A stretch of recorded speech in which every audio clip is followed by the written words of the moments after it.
Nag-sales lady, nangarap mag-flight stewardess. Ano-ano pang mga pinagdaanan mo? Nag-secretary. Nag-secretary. Nag-sales lady, di ba? Correct, oo. Yung flight attendant, yung stewardess, bakit yun?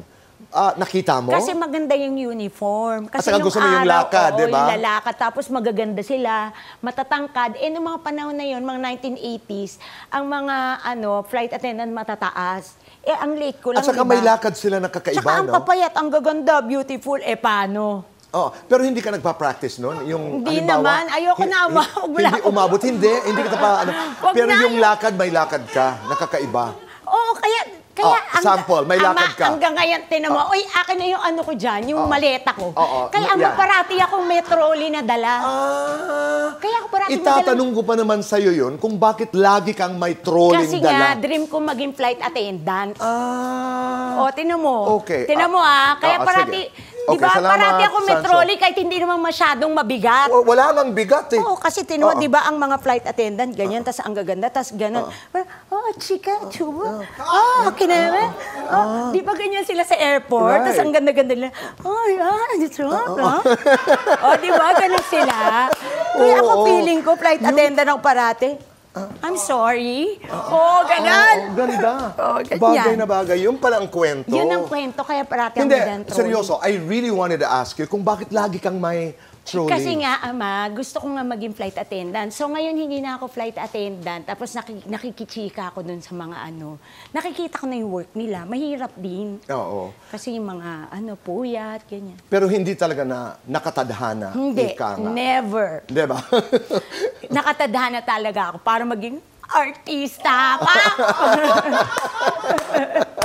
Hindi, pero ito tanong, ano ang ilang mga himala na nangyari sa buhay mo? Marami. Kasi ang pinakamalaki ngayon, para sa akin bilang ama, bilang kaibigan, si Gerald. Ay, yes. Totoo yun. I mean, what a miracle of love. Diba? But anyway, aside from Jet.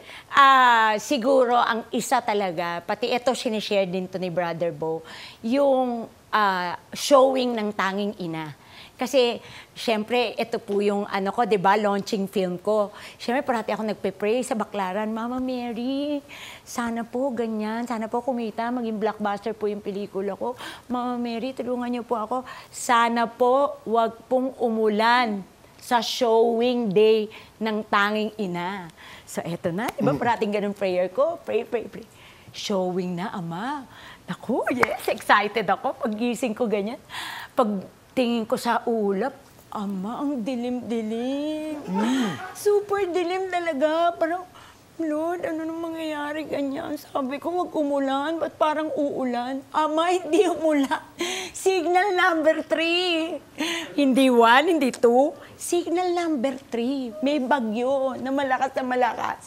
Nakakaloko. Sabi ko, siguro hindi talaga ako pang bida, keme-keme, ganyan. Siguro talagang may ibang plano si Lord sa akin.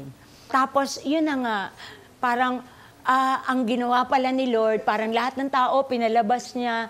Tapos, biglang yung ibang mga tao pumunta sa mall na nood ng Tanging Ina. Kasi walang pasok. Yun pala yung way niya. Naiyak tuloy ako. I know. It became the biggest hit of that season. Hindi, marami pa.